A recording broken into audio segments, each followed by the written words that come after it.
Hello everyone. I hope you all are fine and safe. Well, today I am here with a new thought that is a man is a provider or a dictator. अगर इस बात पर हम विचार करें और थोड़ा सा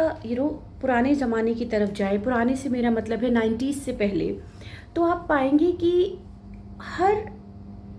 परिवार में और हमारे समाज में जो पुरुषों की एक स्थिति थी वो बहुत ही जो एक पोजीशन थी वो बहुत ही ऊपर थी महिलाओं से। राइट? क्यों? क्योंकि उस समय जो पुरुष थे वो ही एक एकमात्र आमदनी जो घर में आ रही है उसका स्रोत थे, उसका एक सोर्स थे। उस जमाने में महिलाएं घर से बाहर जाकर नौकरियां और काम नहीं करती थी, परंतु इसके बदले में उनको एक बहुत बड़ी चीज़ अपने जीवन की जो कि स्वतंत्रता, उनकी फ्रीडम और उनका आत्मसम्मान, वो इसके बदले में उन्हें देना पड़ता था। और शायद कहीं ना कहीं इसी सोच के चलते ये एक परिवर्तन जो हमारे समाज में आया है कि महिलाओं ने घर से बाहर जाकर काम करना शुरू किया है, वो इसी कारण से आया है। क्योंकि कहीं ना कहीं जब एक इंसान घर में पैसे कमा कर लाता है, और स्पेशली पुराने ज़माने में जब पुरुष घर में एक बड़ा आमदनी या एक मोटा हिस्सा आमदनी का अपने घर में खर्चों के लिए देते थे या महिला के हाथ में देते थे, तो उनको एक कहीं ना कहीं सुपीरियरिटी का एक अपने दिमाग में एक वो रहता था कि I am the superior, I am the one who is earning, I am the one who is bringing money in the family. So at that time this sentence was very much profound and very much appropriate in sense of that a man is a provider or a dictator। but काफ़ी हद तक अगर आप देखें चीज़ें अभी भी नहीं बदली हैं, क्योंकि जब भी हम चेंजेस की बात करते हैं, फ्रीडम की बात करते हैं, इक्वालिटी की बात करते हैं, तो अगर आप देखें ये कुछ सेलिब्रिटीज़ या एक बहुत ही लिमिटेड क्लास जो है हमारे समाज की, जो कि अपर मिडिल क्लास या रिच फैमिलीज़ जो हैं वहीं तक होकर सीमित रह जाता है। कोई भी परिवर्तन या कोई भी किसी भी तरह का चेंज जब बहुत शोर मचता है हमारे समाज में, तो कुछ सेलिब्रिटीज़ उसको अपना कर दिखा देते हैं, कुछ बहुत ही एजुकेटेड क्लास जो है उसको अपना कर दिखा देती है। लेकिन अगर आप देखें हमारे समाज का, हमारी सोसाइटी का, हमारी स्पेशली इंडिया का जो एक बहुत बड़ा पॉपुलेशन का हिस्सा है वो या तो मिडिल क्लास में है या लोअर मिडिल क्लास में है, और वहाँ तक ना तो अभी इतनी ज़्यादा एजुकेशन डेवलप हुई है, लाइक मेंटल एजुकेशन, एंड ना ही लोगों के थिंकिंग पैटर्न में इतने चेंजेस आए हैं। तो वहाँ आज भी अगर जबकि महिलाएं अगर कमाती भी हैं, तो पहली बात तो जो एक बहुत बड़ा हमारे समाज का कटु सत्य जिसे आप बोलेंगे, इट्स एन आयरनी कि अगर उसी पोस्ट पे महिला काम कर रही है और उसी पोस्ट पे एक पुरुष काम कर रहा है, तो दोनों की सैलरीज में बहुत बड़ा अंतर होता है। क्योंकि कहीं ना कहीं हर जो एक मालिक होता है उसके दिमाग में ये बात होती है कि एक पुरुष शायद ज़्यादा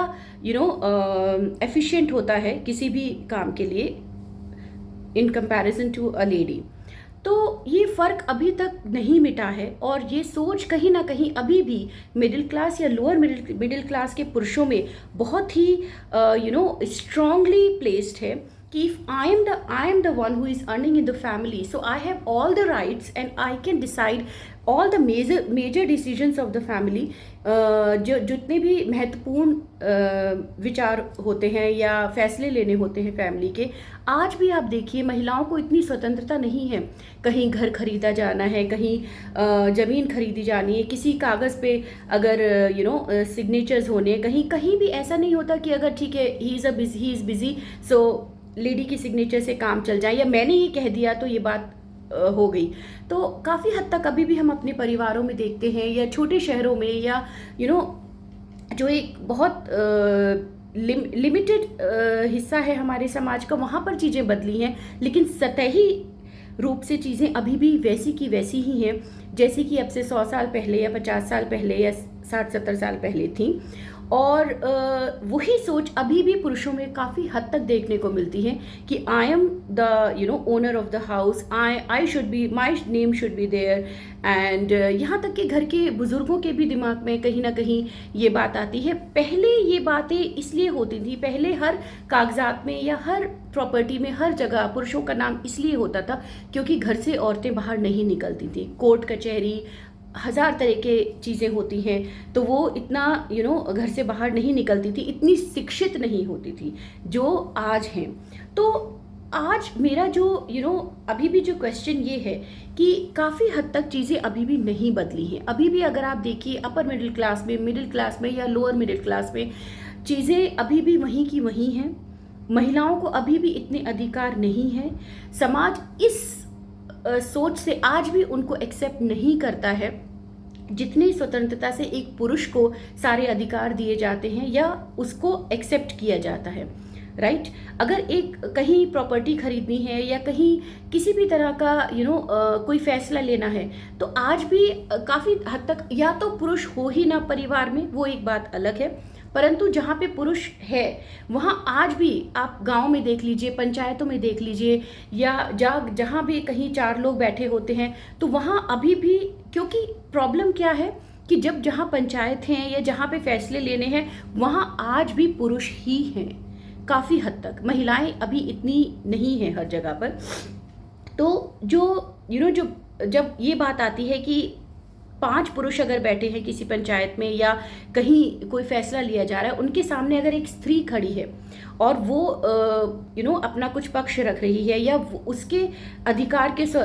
अनुरूप चीज़ें होनी है या उसकी स्वीकृति के अनुसार चीज़ें होनी है, तो कहीं ना कहीं आज भी एक मेल ईगो को ये एक्सेप्ट करने में बहुत टाइम लगता है और वो इस चीज़ को बहुत आसानी से हजम नहीं कर पाते या एक्सेप्ट नहीं कर पाते कि हमारे सामने एक महिला खड़ी है और हम इसके जो विचार हैं या इसकी जो सोच है उसको स्वीकृति कैसे दे दें, जब तक कि कोई घर का पुरुष या घर का कोई बड़ा आकर इसी बात को नहीं कहता है। तो काफ़ी हद तक अगर आप देखें आज भी चीज़ें वहीं की वहीं हैं। मैं ये नहीं कहती कि चीज़ें नहीं बदली हैं, लेकिन बहुत ही सतही तौर पर बदली हैं और आज भी पुरुषों को कहीं ना कहीं अपनी सोच को बदलने की बहुत ज़्यादा ज़रूरत है कि अगर आप पैसा कमाकर घर में ला रहे हैं और अगर आप if you are earning big amount of your income is going in your home, that does not give you all the rights to be to own a behavior of a dictator. Instead of that, you should be humble, you should understand the requirements of your family members, and moreover एक जो male ego है उसका कम होना बहुत ज़रूरी है, क्योंकि कहीं ना कहीं जो एक पीढ़ी दर पीढ़ी चीज़ें चली आ रही हैं कि मतलब कुछ ऐसी चीज़ें बिल्कुल ऐसा पक्की तौर पे समाज ने बना दिया है कि वहाँ से वो पुरुष की जो सोच है वो नीचे जाने में अभी बहुत टाइम लगेगा, बहुत ज़्यादा टाइम लगेगा। और रोज़मर्रा के हम चीज़ें देखते हैं, रोज़मर्रा की जो झगड़े होते हैं या जो सोशल मीडिया पे भी हम देखते हैं, कहीं ना कहीं अगर आप देखें back in the mind this thought is still alive that I am the one who is important, I am the one who is the main character of the story, I am the one who is the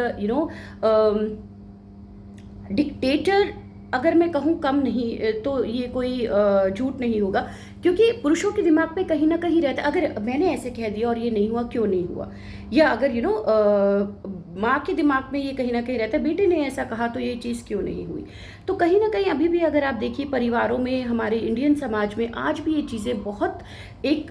fashion के तौर पे प्रचलित हैं कि पुरुषों को जो अधिकार या पुरुषों को जो महत्व दिए जाते हैं वो उनके मेल ईगो को बहुत ज़्यादा बूस्ट करते हैं। और उसी सोच के चलते ये एक सेंटेंस ये एक विचार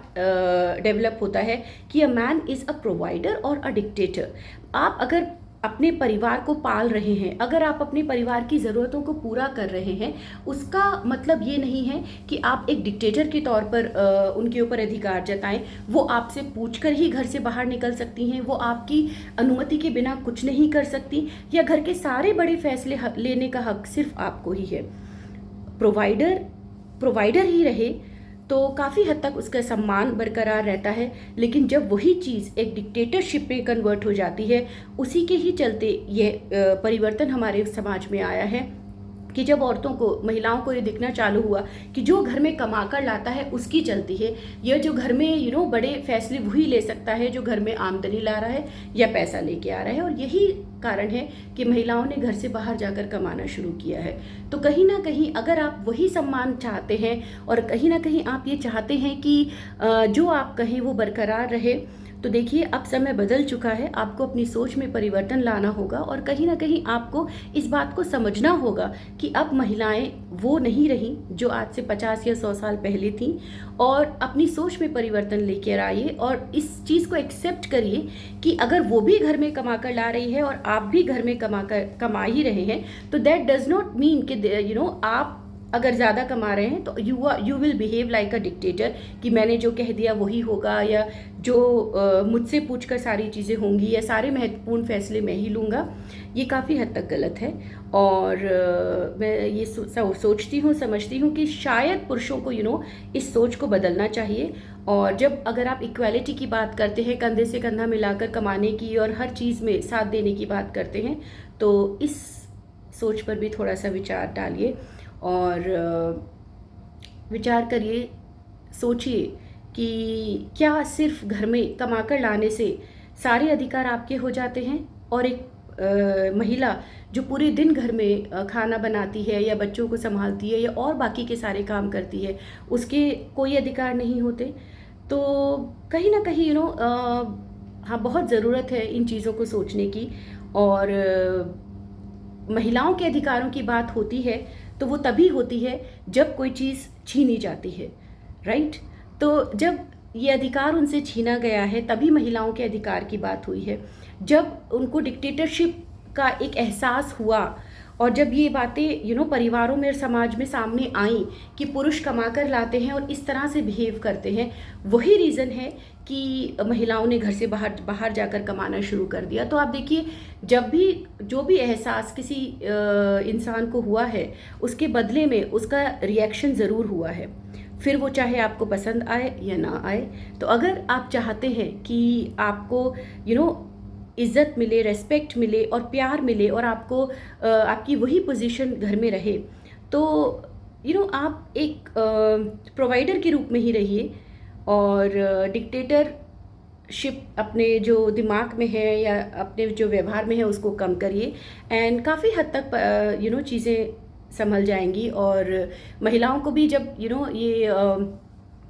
एहसास होगा कि उनका सम्मान, उनका आत्मसम्मान या उनके अधिकारों को नहीं छीना जा रहा है, तो वो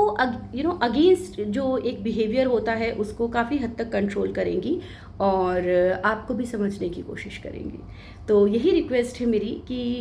a man should be only a provider, not a dictator, even though if he is earning and bringing money in the family and fulfilling all the requirements of the family members, that does not make you a dictator. अंत में मेरा सिर्फ इतना ही कहना है हमारे समाज के पुरुषों से और महिलाओं से कि अपने कर्तव्यों को समझिए और अपने अधिकारों को कम महत्व दीजिए, समस्याएं अपने आप खत्म हो जाएंगी। मैं फिर मिलूंगी एक नई सोच के साथ, तब तक के लिए नमस्ते।